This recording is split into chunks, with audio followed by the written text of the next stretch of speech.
We've been stocking salmon since the time of Darwin. How far do we go to manufacture wildness? It's not working. The people want it to be wild. And that's what we're fighting for.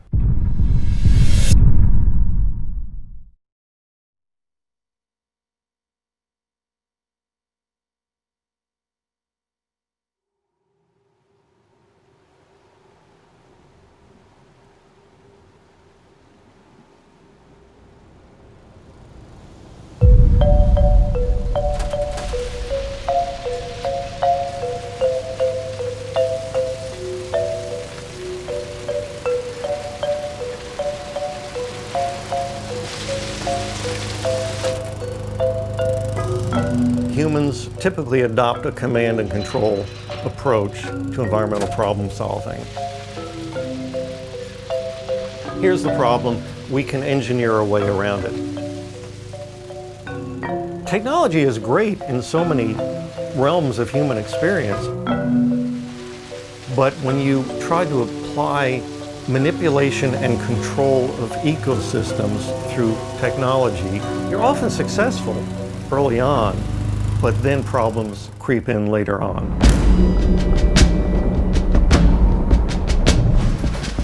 One of the things that our modern society has done is to industrialize all the living things around us. We have factories for living things, and that includes fish. Humans believe everything is for us, so if there are animals in the world, surely they are for us, and surely we should just do anything we want with them or to them. And isn't that great? Well, I don't quite see it that way. Fish are wild animal populations. They're not made to, or evolved to, or really capable of being used at the rate that people use them. The whole myth of the Garden of Eden is a place where everything was granted and everything was beautiful. And then because of human hubris, we were doomed to a life of toil.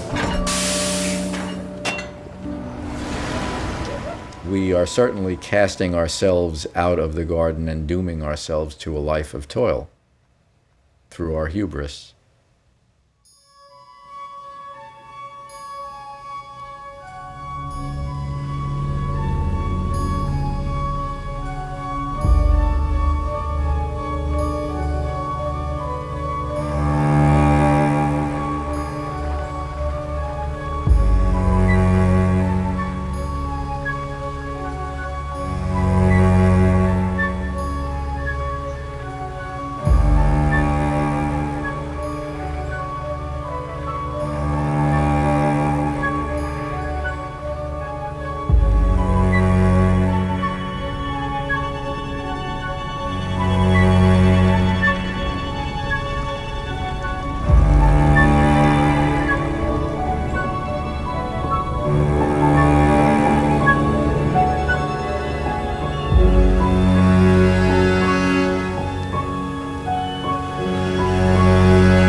This is a king salmon, but we refer to them as a Chinook salmon, which is their more formal name.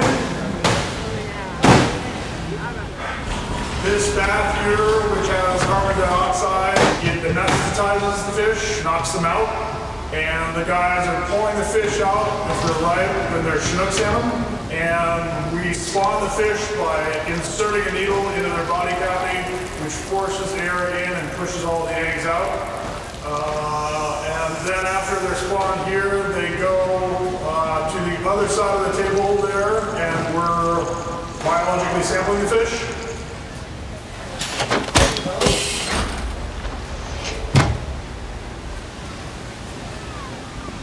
Would you like to touch one?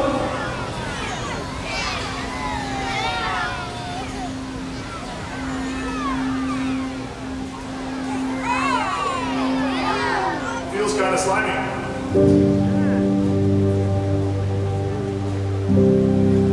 Coleman National Fish Hatchery is a mitigation hatchery. We're here because of Shasta Dam being built in 1942. So the purpose of Coleman National Fish Hatchery is to mitigate for the loss of habitat due to Shasta Dam. The creation of the dam prevented about 180 miles of river access for the salmon. So here at Coleman National Fish Hatchery, we raise fall Chinook salmon, late fall Chinook salmon, and steelhead. Our production goal here is 12 million. So we released 12 million and we're trying to get a 1% return. We would like 120,000 fish return. 90,000 of that would be caught in the ocean and in river sport fishery. 20,000 back to the hatchery, and then 10,000 back to Battle Creek.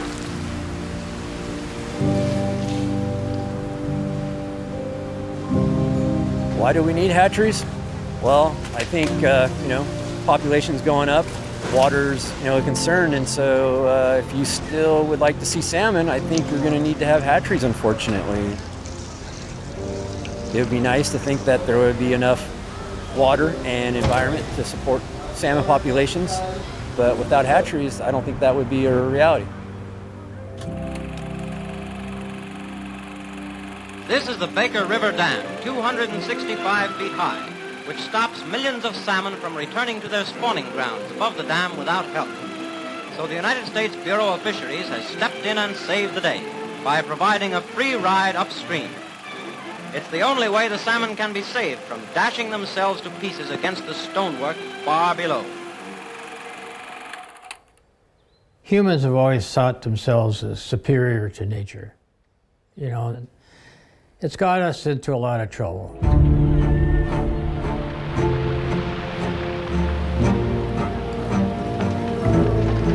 When the Euro-Americans came, they believed the natural world was a big warehouse storing commodities that they were obliged to make use of, to take.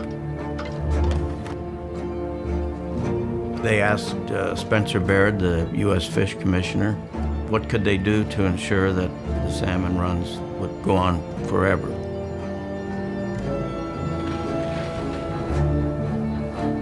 Baird told them, you're not going to be able to protect the habitat through regulations because they'd be unenforceable.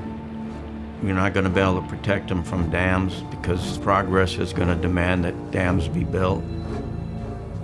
And so he said, what you need to do is take up artificial propagation. The people that originally were the fish and wildlife scientists weren't. They were agriculturalists. And since the 1800s, our fish and wildlife agencies have been dominated by an agricultural mentality.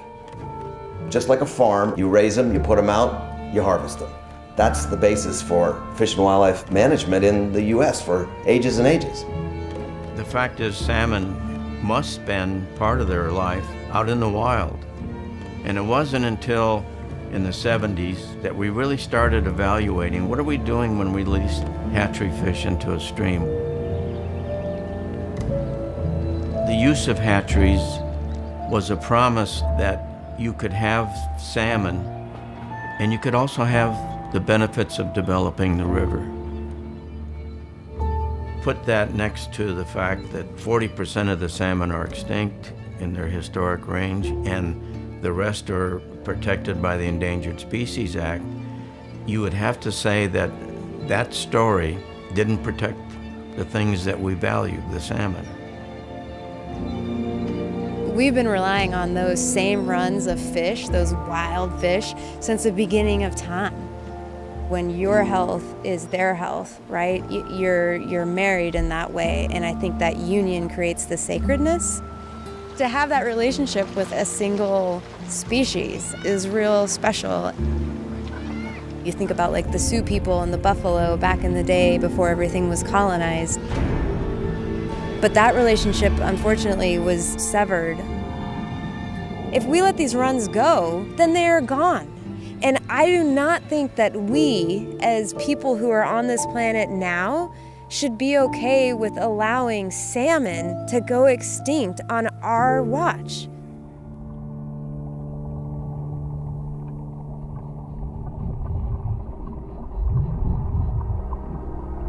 So the average person, when they see a salmon, they see a salmon. They see a finished product. And it's perhaps at the end of their fishing line, perhaps in a restaurant on their plate. But they don't see the complexity of things that went into making that salmon.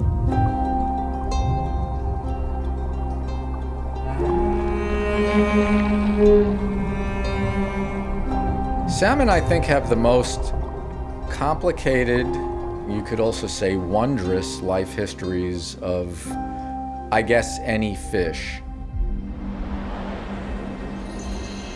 They start life by hatching from eggs in a stream, and then they go out to the ocean. When they come back, they're much, much bigger. You're distilling the richness of the ocean and enlivening it, and then that enlivened distillation of the ocean propels itself upstream against gravity. Sometimes they go well over 1,000 miles inland, where after laying eggs and creating the potential for a new generation, they die, and their carcasses feed dozens of kinds of animals, get dragged deep into the woods. The life cycle of the salmon is actually the transformation of the ocean into living beings that come ashore and become the biggest trees in the world.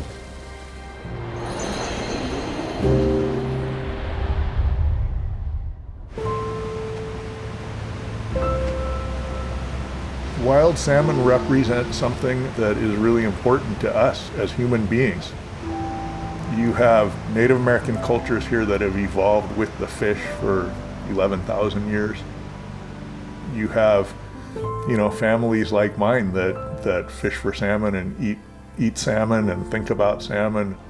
And then I think because this is the age of human impact, that where there are wild salmon, I think it represents our faith in Mother Nature, that we allowed that to happen.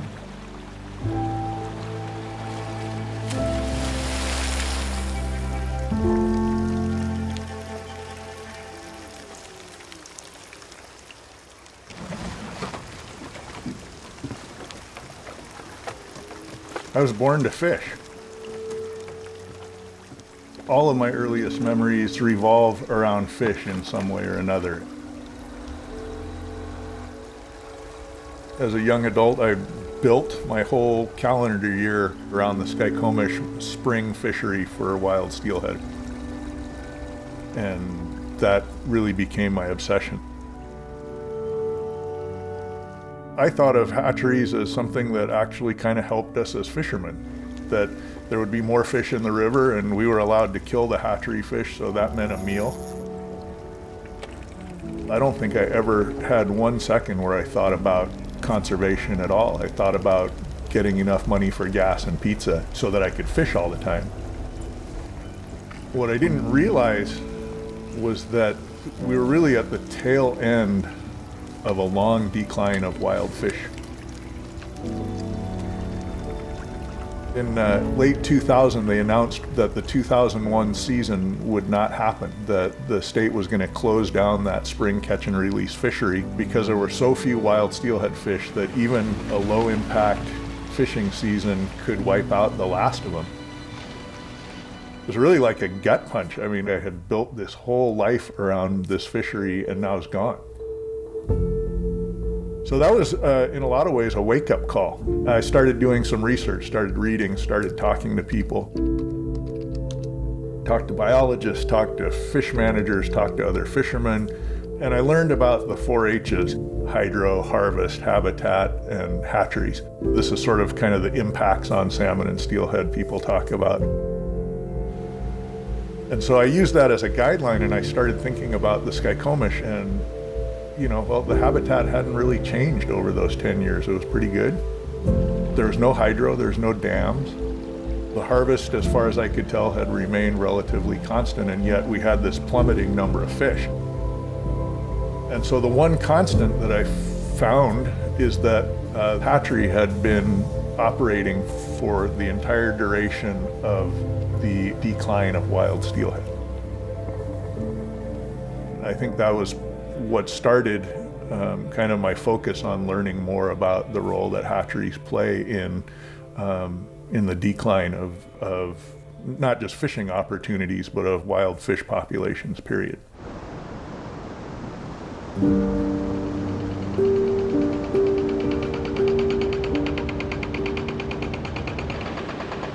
When the dams came down on the Elwha, it was the largest river restoration in history. We spent more than $320 million to recover wild salmon. But instead of letting them recolonize the river naturally the way they've evolved to do for millions of years, we spent $17 million to build a brand new hatchery. So now we're operating not just one, but 2 hatcheries on a river that was restored for the benefit of wild salmon. And we missed this huge opportunity to allow the river to return to being truly wild.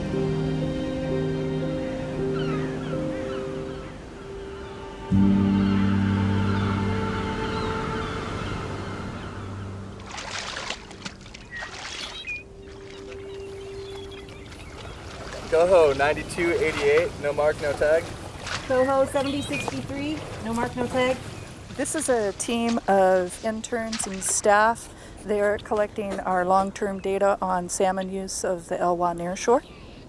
We then take these data, compare them over the decade that we've been recording the information, and look at the evolution of the Elwha nearshore as the dam removal progresses.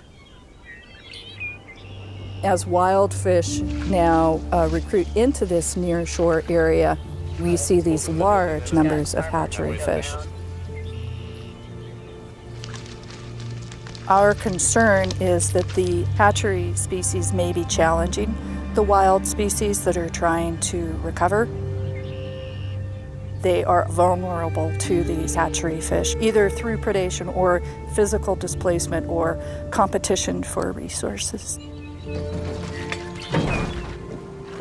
The risk is that we're actually stunting the river's ability to restore because these fish that literally are the backbone can't restore because they're being pressured by these continued hatchery releases. I do think that humans by nature have an engineering aspect.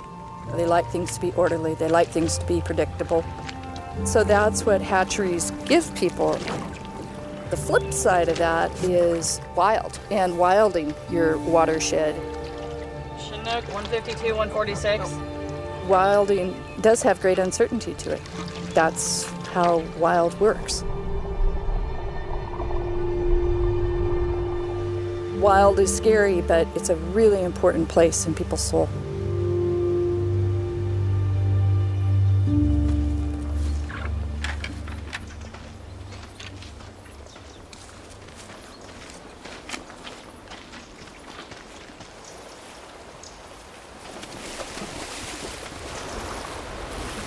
Did you guys see how we walked when we were walking up here? We were walking along the trees so we could look back into these 2 reds here where we know fish spawn. The males are the easiest to see usually, so if there's males on there, more than likely there's going to be a female in there. And then we'll sit there and concentrate because the females are really hard to see. They're like transparent half the time. She's moving up. She's right straight between us. Yep. You can see the tail? Yep, moving up. So, okay. Oh yeah, she's digging right there. Try it. gonna be pretty deep.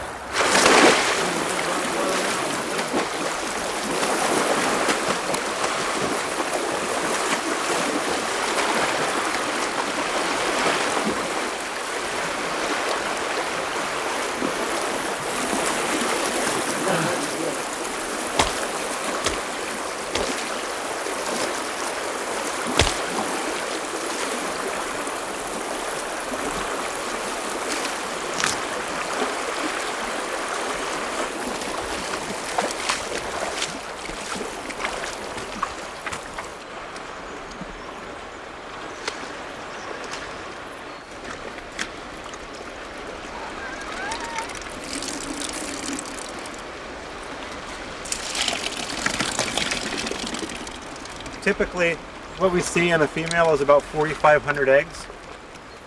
And we'll do the males now. We'll keep them separate, keep the milk separate from the eggs. And then after we're done, we check them for a coated wire tag.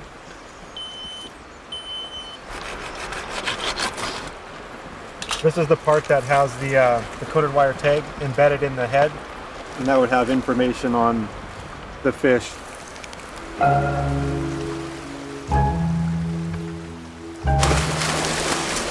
I know some people are going to view this as being brutal and barbaric, but this is what it takes to collect our brood stock at the Elwha facility. It's a tool. We're a tool to help recover this stock.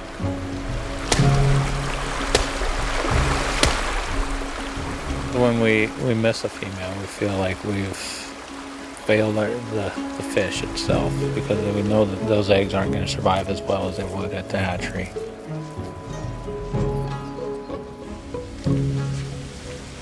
We brought the eggs in from the cooler, lay the buckets on the floor, and then divide the females for how many males we have, and put the milk in there, mix it, let it sit for 30 seconds, mix them again, and then let them sit for another 30 seconds.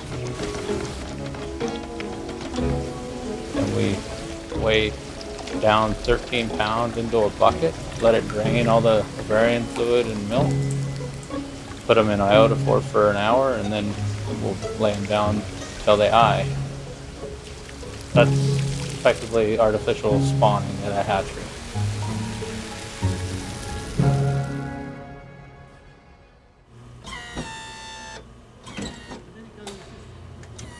There's been a lot of effort over the last several decades cataloging all of the genetic variation in populations of salmon and their cousins trout.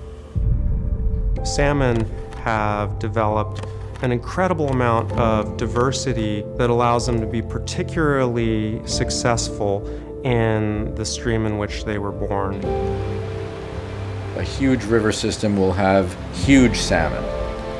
Some of them used to run up to 100 pounds in the biggest rivers that had the most challenging falls that they had to jump over. And then little coastal streams, they had mostly smaller ones, even though it was the same species, but they were genetically totally different. Even in one river, where you have one species of a certain size, you may have the fall run and the spring run of that species. And those fish are completely different. They don't interact or interbreed at all.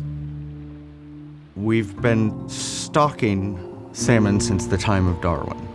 When we first discovered how to take eggs and take milk and combine them, hatch fish, put them back into fresh water, we literally knew nothing of evolutionary ecology. We would have been flying blind. We now know that taking wild fish and exposing them to a hatchery environment, breeding them, hatching them, rearing them, for any amount of time really, changes the genetic makeup.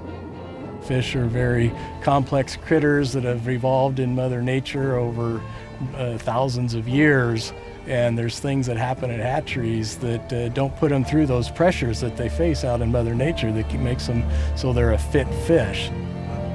What happens is you create a genetically inferior fish at the hatchery through all the domestication, and then those fish go spawn with fish in the wild, and that actually can degrade the genetics of the fish in the wild, so they're not as fit either. What we do with fish hatcheries is the same thing as growing a chicken.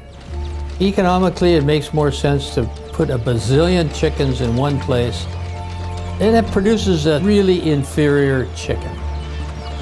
And, you know, if nature can produce X number of fish in a river, let's dump more young fish in there. And it's absolutely wrong. It's not increasing our number of wild fish. It's eventually going to extirpate all fish. Life diversifies in order to survive, and humans do the opposite. We simplify in order to make things easier for ourselves. And by imposing simplification on a world that has taken millions of years to so wondrously diversify is a violent act on life itself.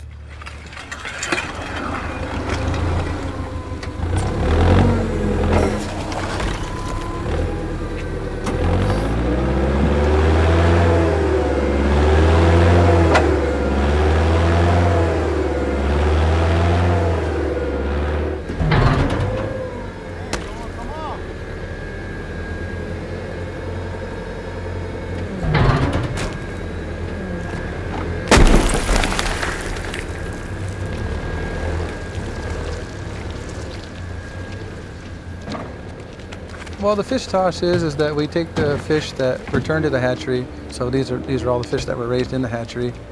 We have this tote of fish, and I think there's probably a couple hundred fish in each tote, and they get frozen to a solid block, and we just drop them down and break them up and refreeze them so they don't stick together no more, and prep them for all the school groups.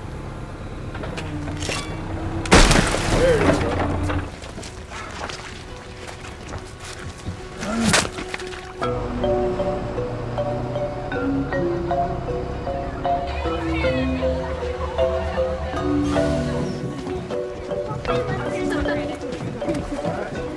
Say good morning to Sheila and Emily. Good morning. We talked about the 5 reasons why we're doing this a little bit ago. Does anybody remember? Can we get those? Yeah. The trees. The trees. What about the trees? The trees need the nutrients. The nutrients, right? So we partner with the Nisqually Indian tribe who provides the carcasses from their hatchery program, which used to be considered a waste product. They're actually full of marine-derived nutrients because when they leave the river system, they're about yay big. When they come back, they're just carrying so much goodness from the ocean. So we teach this concept to the students. The Chinook and steelhead in this watershed are threatened species, so we inspire them to take action by getting these carcasses back into the upper watershed, which is actually very nutrient poor.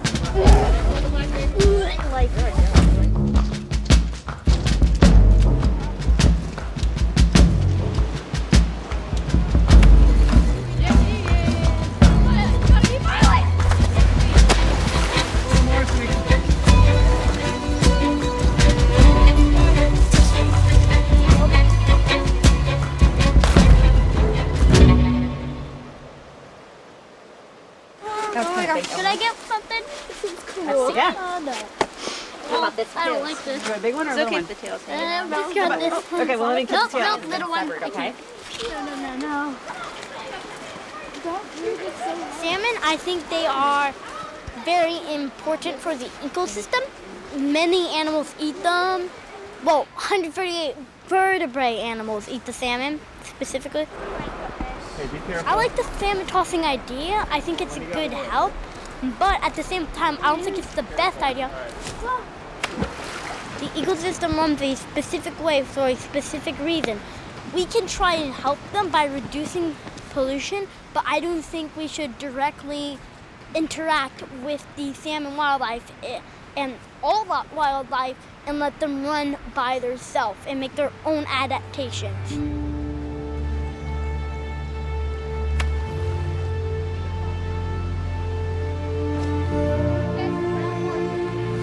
The conversation is, are there any wild salmon left?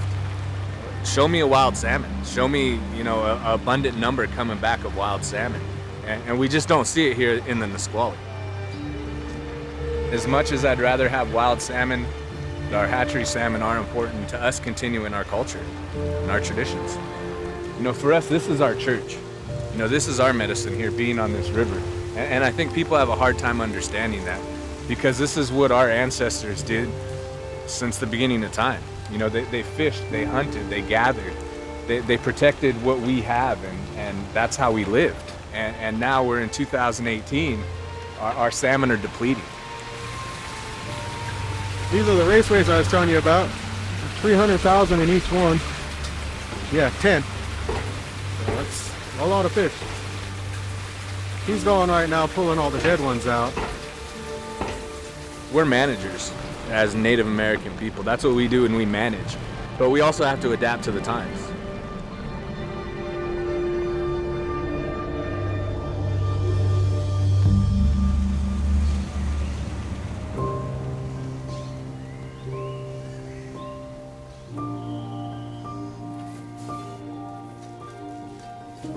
People have a tendency to get enamored with what they wish was instead of what is.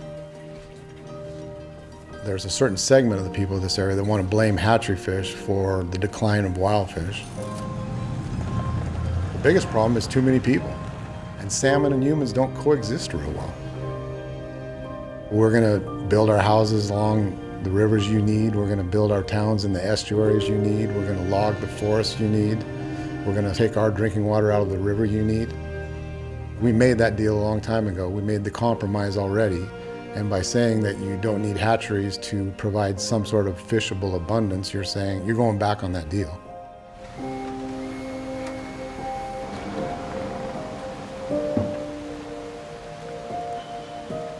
There's a lot of runs in the Northwest right now that if it wasn't for hatchery fish, they'd be extinct because they're progeny of hatchery fish. Where those fish have blinked out, they use hatchery fish to bring them back.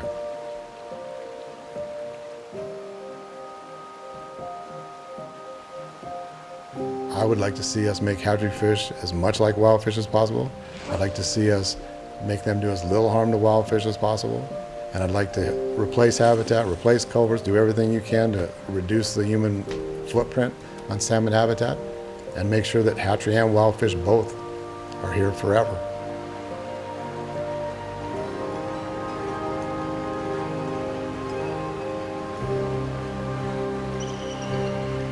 It kind of offends me when people say that I don't care about their habitat or I don't care about conserving them. Hunters and fishermen and sportsmen have always been at the front of conservation and habitat reforms.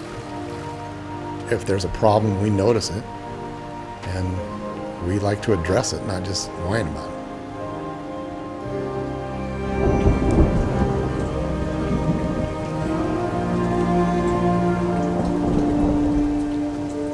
The reason that I am involved in conservation efforts when I was younger is because I was hoping I'd see a result. But as I get older, I'm starting to think that's less and less likely because, again, we don't seem to, as a society, be willing to address the real issues. Nature's gone. You're viewing this through some Disneyland idea that we can still do all this bad stuff and recover salmon. Nope.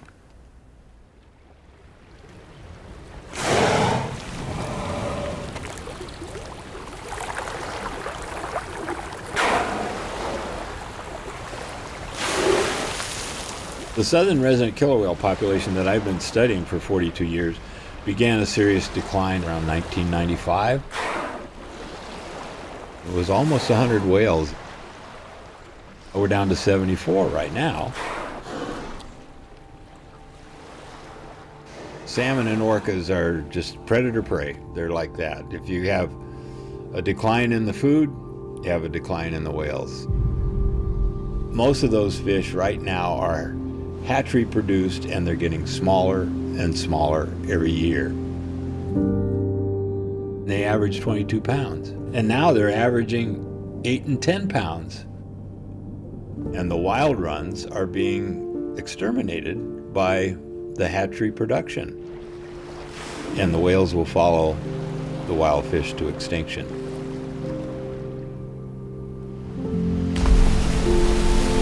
The icon of the Northwest is starving. A mother orca whose calf died after birth is still carrying her baby 17 days later. Researchers say that they're now concerned for the mother's health. We had this whale coming in, had a brand new baby. One of our colleagues saw it, took a picture of her, and by the time our boat got there 30 minutes later, she was dead. And the mother started pushing the dead calf around. Okay, toward her. Go ahead. Stand baby in mouth. Yes. Yeah. See if she does it again. Well, she pushed this dead baby for 17 days. You know, it was a tour of grief that went on and on and on. We want to welcome you to our last task force meeting for this year. Governor Inslee convened this task force to save the southern resident killer whales. The easy fix that our own Washington State Department of Fish and Wildlife says, oh, well, we'll just increase hatchery production by 50 million fish. Well, wait a minute. Why don't you look at what's happened with hatchery production and see that it's not working? And you want to do more of what doesn't work? Nobody wanted to hear stop fishing.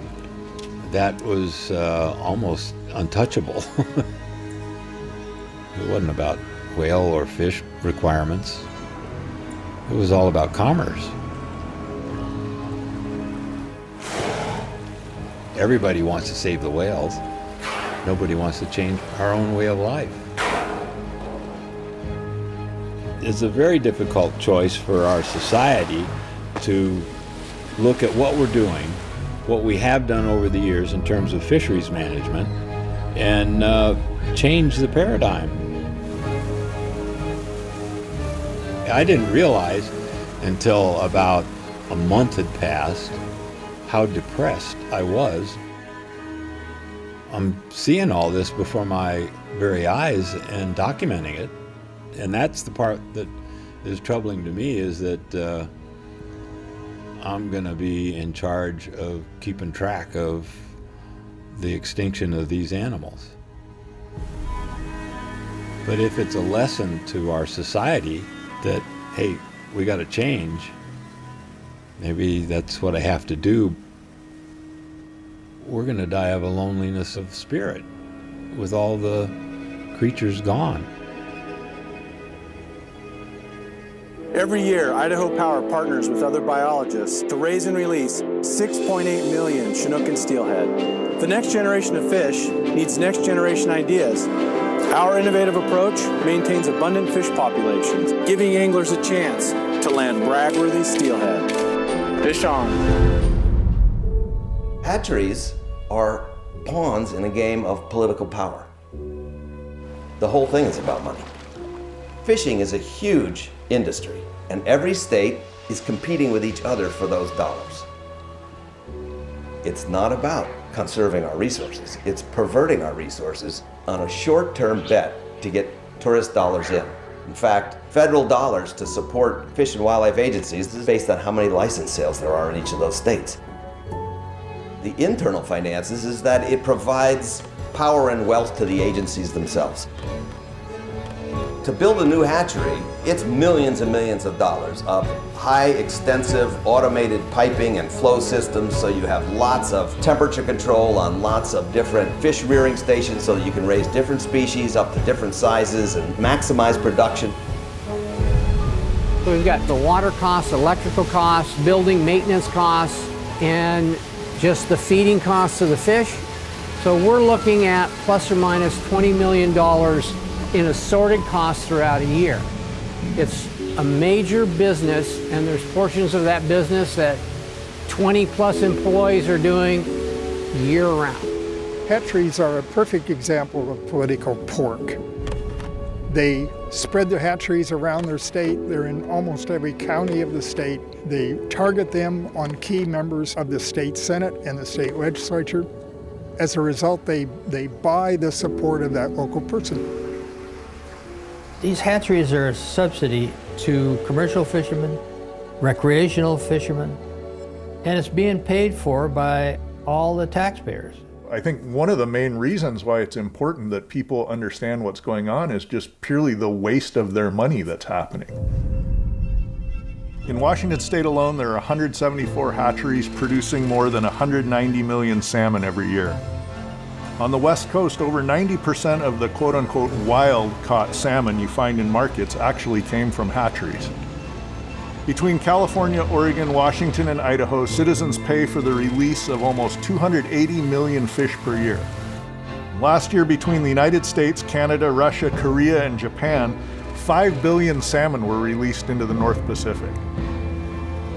When I wrote my first book, the Bonneville Power Administration was spending about $140 or $150 million on their program. Since 1982, they've spent $15 billion. The General Accounting Office did a survey, and they showed that hatcheries consumed 40% of that. The big question is, who pays for the raising of the fish and who gets the benefits? Fish that go out of the Columbia River circle around Alaska, some fish even as far as Russia. Your survival rate goes down to 0.001 or so. Some of those fish, we figure, cost over $1,000. The Eniat hatchery on the Upper Columbia was producing spring Chinook salmon that were costing $68,031 per harvested fish. State and federal agencies plant more than 100 million rainbow trout in waters across the United States every year. In some of our most protected wilderness areas, places high in the mountains where you're not even allowed to ride a mountain bike or pick a wildflower, taxpayers spend money every year to drop millions of non-native fish by airplane or helicopter just so visitors have something to catch.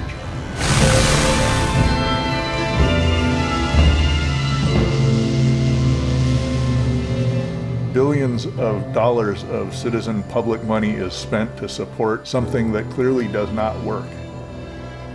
We're on a path to where there eventually will be no fish, and we will have spent billions of dollars to get to that point.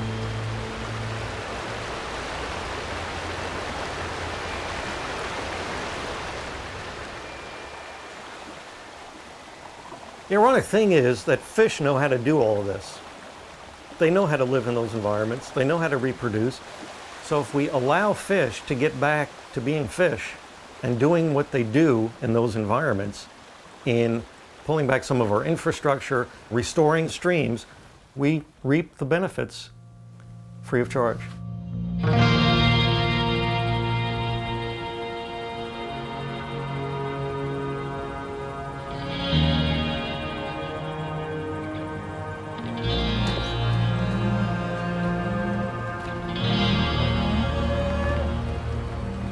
The concept in the earliest days of settlement in the West was that it was a God-given right to take from it what we could. Times change, needs change, understanding of our place in the universe changes, and the world's becoming a smaller and more crowded place. But this understanding that we have to take care of the land, that it's not infinite, it won't continue to produce and provide for us unless we look at it and manage it responsibly. That is a relatively new concept. Managing our water resources is important in our agricultural pursuits, but also this water has tremendous values to this fishery. And this fishery is one of the great fisheries in the world, and our local economy is based on that. So for us to succeed, we need our community and our river systems to be as healthy as possible. Going back a ways, this is really the place in Montana where the concept of a wild fishery started. There were hatchery-raised fish that were put in here based on the idea that the more fish we had in the river, the more fish would be caught by fishermen, the better our economy would be. Then lo and behold, they discovered something very surprising. We're doing estimates now in the Madison, and we're seeing a lot of young brown trout in the lower river, but the next year they would be gone. One of the first things I kept seeing is we've stocked the best waters. The waters that had the best fisheries were the ones where we were putting catchables. I propose a study. Leave Norris alone, don't stock it. We'll take Varney, not stock it, and take Odell Creek, which has never been stocked. Let's stock it and see what happens. The first year that we didn't stock Varney, the upper river, the population of brown trout doubled. And of course, when we stocked Odell Creek, the population halved. We didn't know we were doing damage. We figured, well, there's 2 out there and we put 2 more in. We've got 4 fish now, and that's better than 2 fish. Well, that's not the math that works in reality. Once that information became available through the Madison-Odell studies, that maybe our dollars were being lousily spent. In fact, we were destroying what we're trying to protect. Well, they said any waters that had self-sustaining trout populations could not be stocked, period. And it came policy.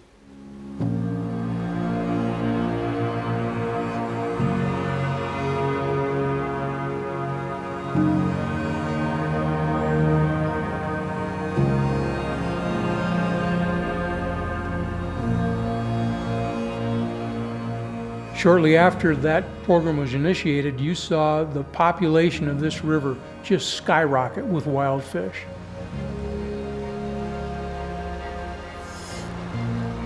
We started our fly shop in 1979, a few years after the hatchery program was absolved on the Madison River. And we were fortunate to catch that wave of a wild trout fishery. We saw an increase in the number of anglers that came to Montana, came to the Yellowstone area, and specifically southwest Montana, to experience those wild fisheries. And that's what really kicked in the fly fishing businesses at that time.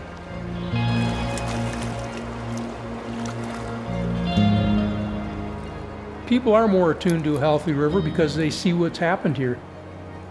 They see the whole cascade of everything that benefits because of a wild trout fishery, including a local economy.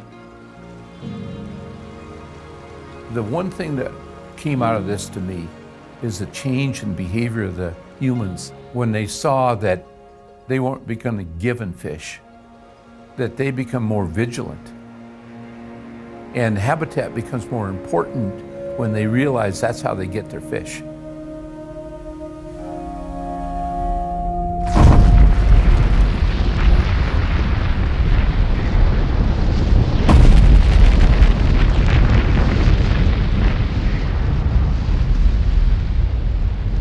As most of you already know, we had a major eruption occurring at 8:32 approximately this morning on Mount St. Helens. It does appear that the northwest flank of the mountain seems to be gone.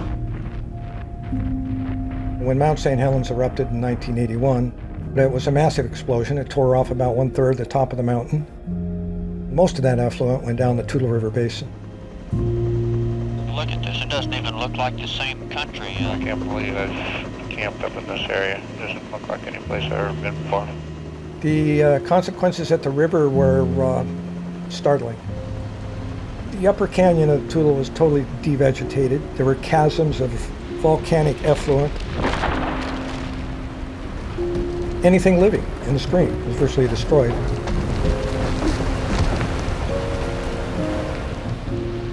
It brought back a sense of hopelessness. At that point, there was the feeling that evolution and recolonization of rivers may take tens of thousands of years. As a result, that meant that no more hatchery fish were put into it. What became evident in the Toutle River system is that the steelhead in particular came back above what they were prior to the eruption 5 years later. By 7 years later, they more than doubled.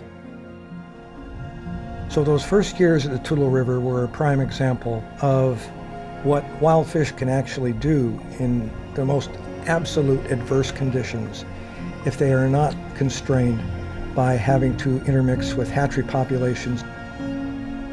Unfortunately, as the Toutle River began to show that it can produce fish, back we went to the hatchery programs again.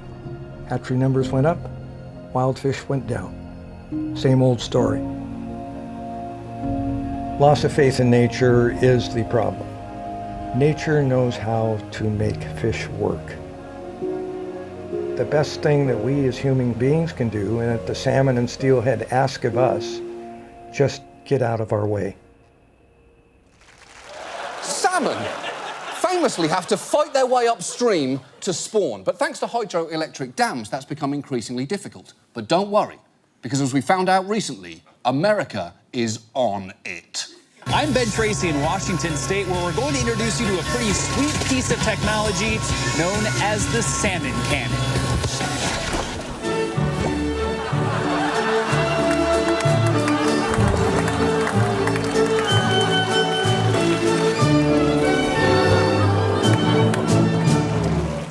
In your darkest moments of despair, when you see a world torn apart by war, I want you to remember that video and think, we can do great things. We can do great things.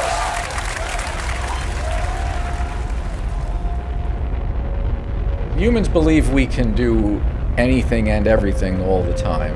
And that can-do spirit has gotten us far and made a lot of changes in the world. Certainly made a lot of us able to continue living at gigantic population densities. But it has its limits, and we don't understand anything about those limits. An example of a good myth is Icarus. Icarus was a tinkerer, and he wanted to free himself from the bounds of Earth and gravity. He wanted to fly.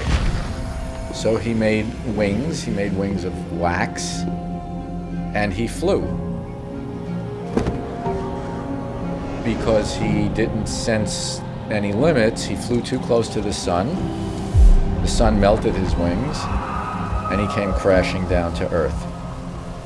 So the greater truth in that is beware of hubris, exercise some humility, and be careful when you're tinkering.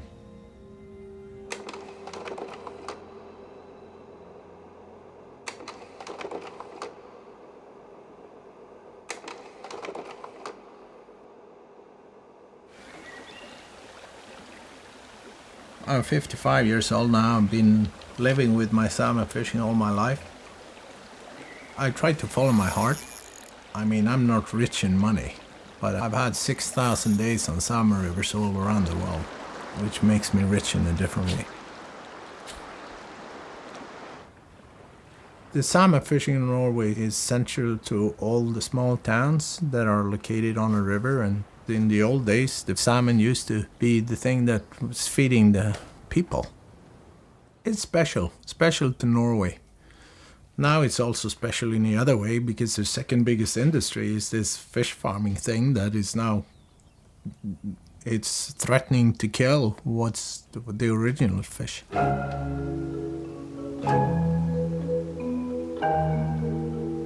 We were so stupid. I was so stupid, because when they started fish farming, I thought, oh hey, this is the solution to everything.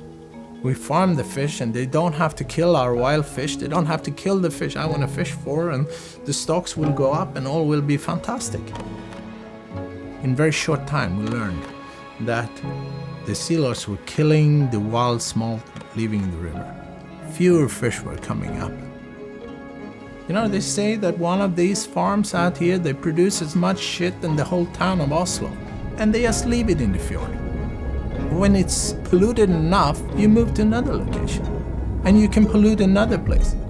Then there are more fish escaping from Norwegian fish farms than all the Norwegian wild salmon rivers produce. And they mix with the wild stock, and they destroy the unique DNA of the fish.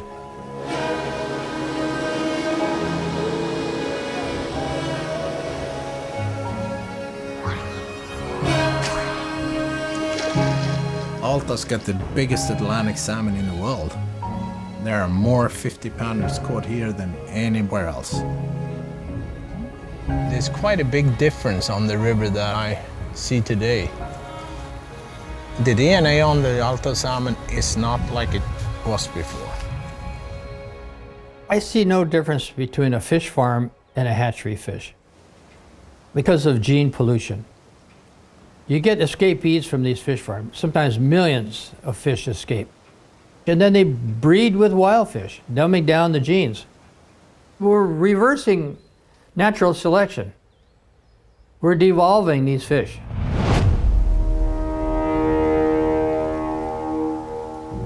I really always wanted to see one of these farms.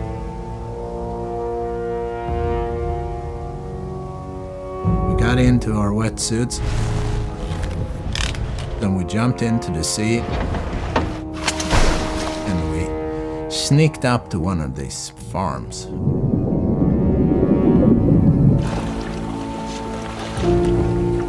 I knew I was going to see a lot of fish, but I didn't think it was going to be that bad. It was so full of sick fish. They had fungus, they looked like S's. They were wounds big as my hand. Nobody should eat this. You show this to the moms that want to feed their kids with this. They will never buy one of these fish.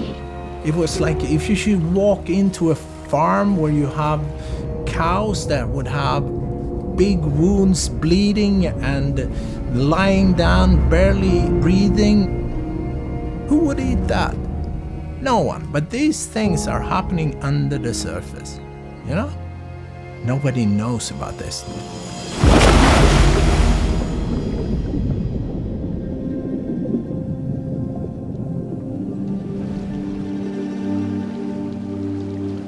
The thing is, we lost one thing here, and we lost the respect for the ecosystem.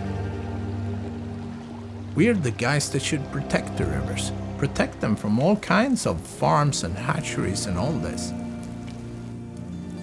My responsibility is not to feed the people in the world, okay? If I have a responsibility, it is to say when I see things are wrong with what I like and what I love, and that's the rivers and salmon. Solution is there, and that is to get these into the closed tanks. If it will double the price of the salmon, it's worth it. What's the price of an ecosystem? What's it worth? Captain 911, what is your emergency? My husband and I are on our boat in Secret Harbor, and the middle fish pen is breaking apart. It's huge, and the whole thing is buckling. There's a forklift that looks like it's about ready to go in the water. It's pretty dramatic to me. Well, what just happened was that there was a catastrophic failure. One of the net pens off of Cypress Island completely imploded. The fish that escaped are Atlantic salmon. They're not Pacific salmon. We're talking 305,000 exotic species are now polluting Puget Sound. These fish are going to be entering into our rivers, competing with our wild fish in the spawning grounds, competing with them for food, bringing diseases and parasites and viruses to these wild fish, and it's a disaster.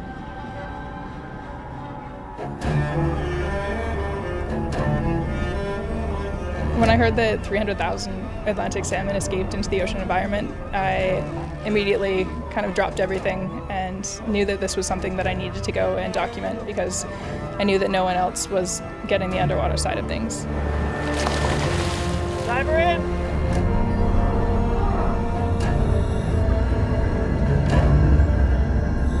I didn't expect to see the level of destruction that I saw. The pens were totally split open and completely destroyed. There were holes all through them that the Atlantic salmon had escaped from, and there was a few fish left gasping, caught in the nets. But other than that, the fish were gone into the marine environment and clearly unaccounted for. Galactic Ice, Galactic Ice, Galactic Ice. We ask that you remove your diver from the water immediately. This is classified as trespassing. We suggest you please halt these operations. Cypress Fish Farm, over and out. It's an extremely charged scene. It seems like it's a big secret what's going on under there, and the last thing that these companies want is people to go under and actually see what's going on, because then these stories that they're telling the public, it's so easy to poke holes in them when you get footage of what's actually going on the farms. The concept of an emergency response plan it's a bit humorous. It's basically tell the commercial fishers and the recreational fishers to go out and fish, because now we have more fish for you. It's like telling the people when the Exxon Valdez spilled, free oil, go collect it.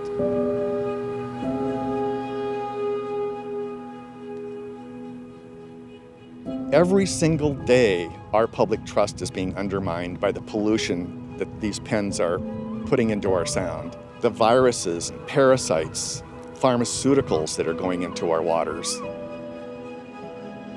The industrial model is to make as much money as you can, as quickly as you can, regardless of the environmental consequences. What we're seeing today, what we've seen over the last couple of days, are those environmental consequences coming home.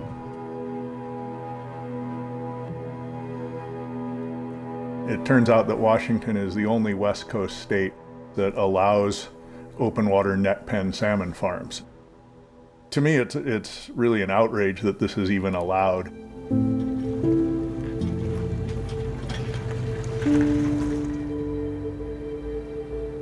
You know, I think anybody who's concerned with the state of the environment and our planet thinks about the future, and especially if you have children. You start to feel like, okay, what's the world going to be like for them? It feels really important to me that they participate in protecting their own future. We're so busy these days that to be unified on these things, whether it's fighting to make sure that there are salmon in the future or going out to catch fish, those become really precious times for a dad who's watching his kids grow up really fast.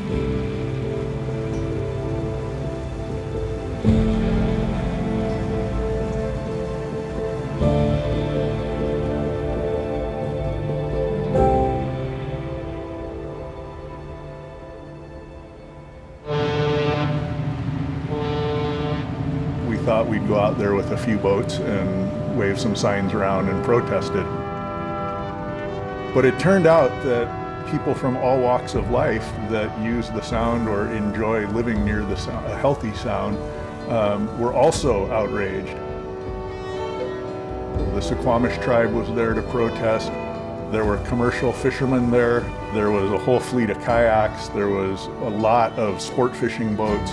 I mean, there was even a guy on a jet ski carrying a sign around.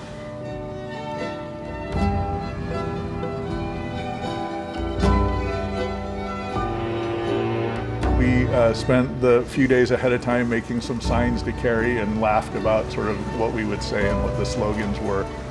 But underlying it all, I think the kids feel like they're able to participate in the things they care about. And I think we made our point because now here we are months later, and there's actually 3 pieces of legislation that are pending affecting net pens. Wild salmon are threatened by these sorts of facilities. The day in, day out impacts to our magical, majestic Salish Sea cannot go unchecked.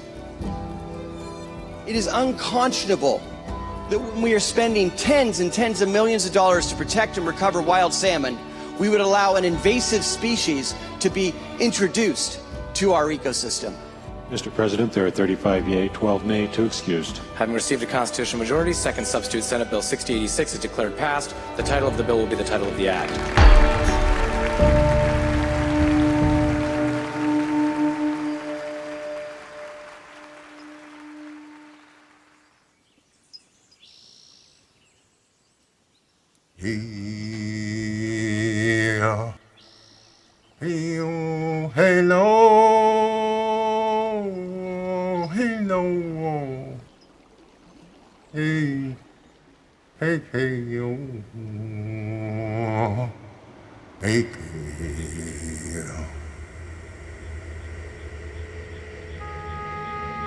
The Yurok belief is that we have been here since the beginning of time. At one point, this Earth was a lonely rock in the universe floating by itself, and it began to get sad, and its tears became the ocean, and it finally came to be what we have today. The Wallgate, the spirit people, started creating this world. And one of the things they had done was made a relationship between us and the salmon. The salmon were put here so they could sustain us, and that we would always have a food source, and that way we would always live and we would always be prosperous. We also have a story of if we don't take care of this world and there are no more salmon, then there will be no more need for Yurok people. The 2002 fish kill was really the canary in the coal mine. It was a low water year, but ag got their water.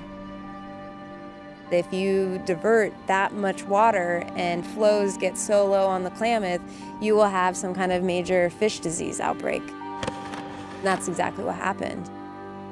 70,000 adult salmon died, all within the Klamath River.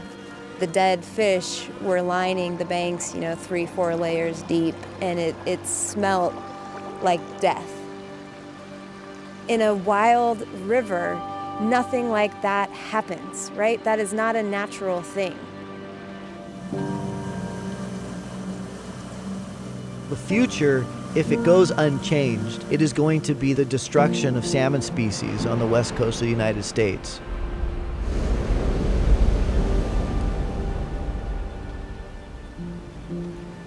The tribe voted not to have a commercial salmon season this year because of the low projected numbers. And the subsistence amount was the lowest I think I've ever seen. Tribal members used to live almost solely on returning fish runs, and now, this year, we get less than 1 fish per person. How can you possibly look at that and not realize that there is a gigantic problem here?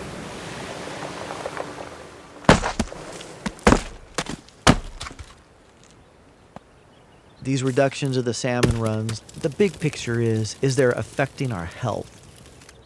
We know those omega oils, those omega-3s and 6s in salmon are very heart healthy. That's why we have a lot of elders that live to ripe old ages.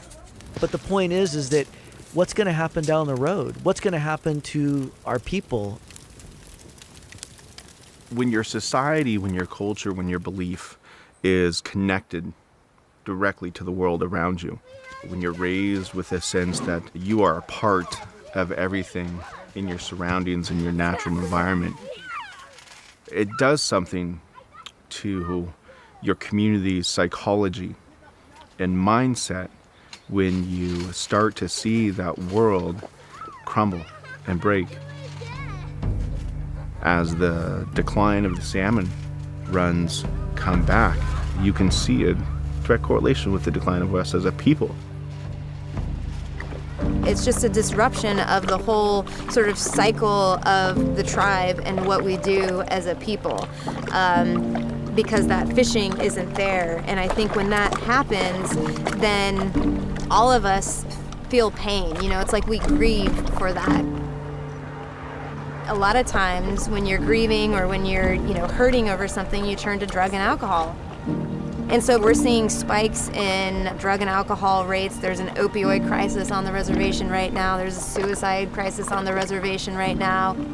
All of these things are connected in part because when you take away the river, you take away the fishery, you take away that core component of who we are as a people, and then it kind of falls apart and people start getting in trouble.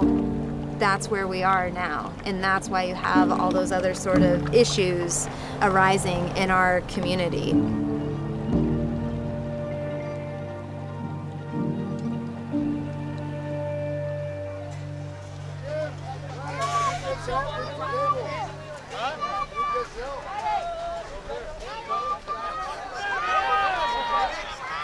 Let's go, boy! The traditional game of sticks. It's actually one of the few pieces of Yurok culture that never went away. You have a stick and you have a tossel. Take the tossel and make it go through the goal. And you do that any way you can.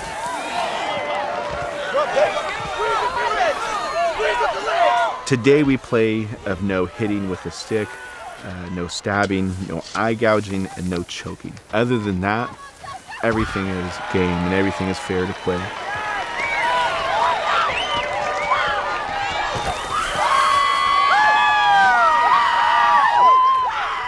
If you can take it and you can give it out a little bit, you get to play. It teaches those lessons in life that's important to Yurok to be tough, to be respectful, and to fight regardless of what the size difference is. I think it lends a lot to why when we get into conflicts or when we get into fights like the dam, we don't care who the biggest, richest man in the world is, who owns it, because we'll play up every day of the week. We don't care.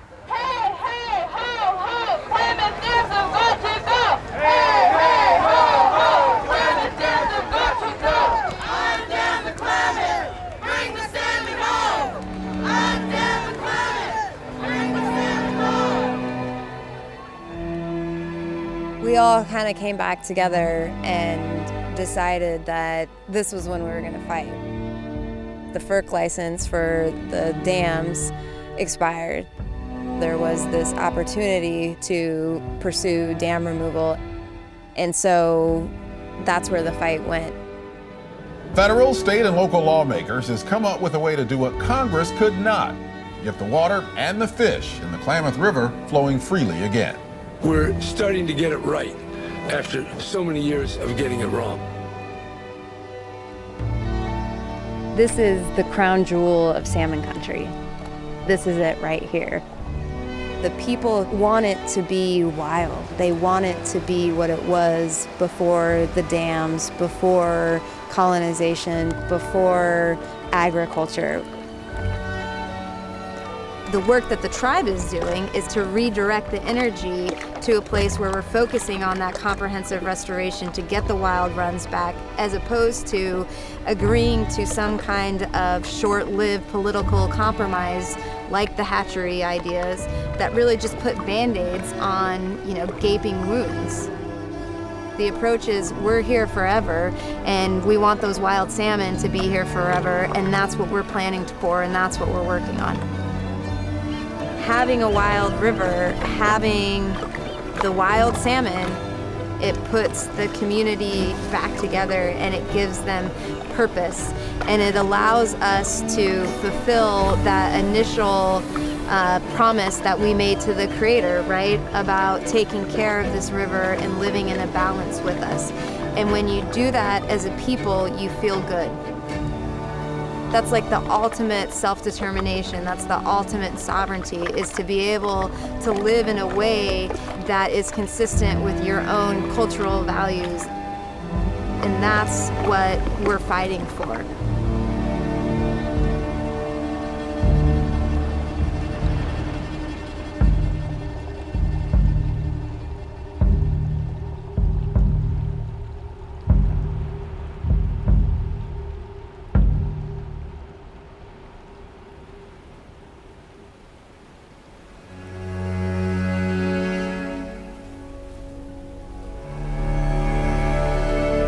You could say that everything we learn from the stories that we are given. You could also then say that all the problems we have are symptoms of stories that were wrong. Stories we told ourselves and stories we passed on where we misunderstood things deeply.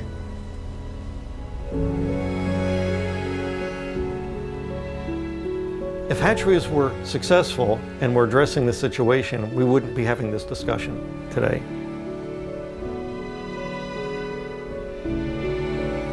The underlying causes of the problems are still there, and after all these years, we're still having to put fish out there every year to keep them going. Perhaps it's time to pull back and question, is this the right path forward?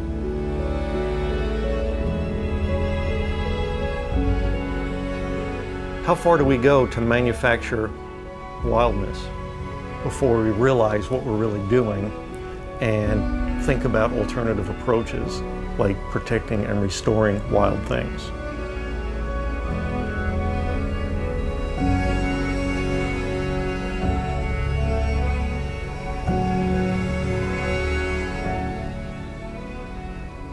There's no right way to do the wrong thing.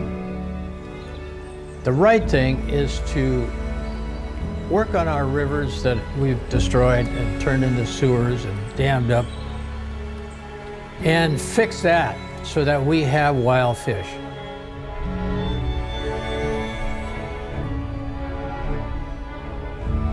This little issue is just a reflection of what we're doing to the whole planet. It's more than just our relationship with fish. It's how we're trying to control nature rather than work with nature.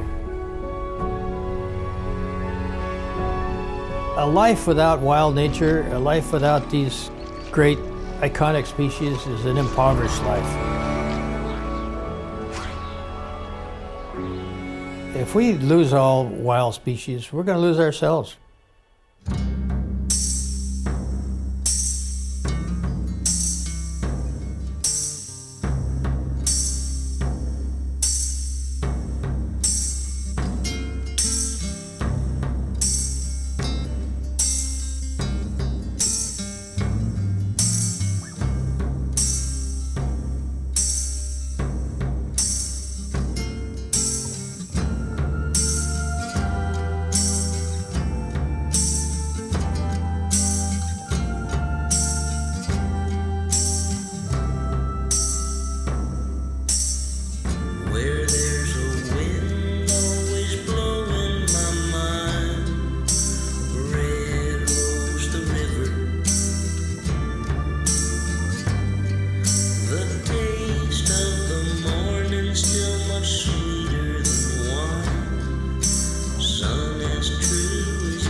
May not be getting any younger, but my Lord, I'm feeling so alive.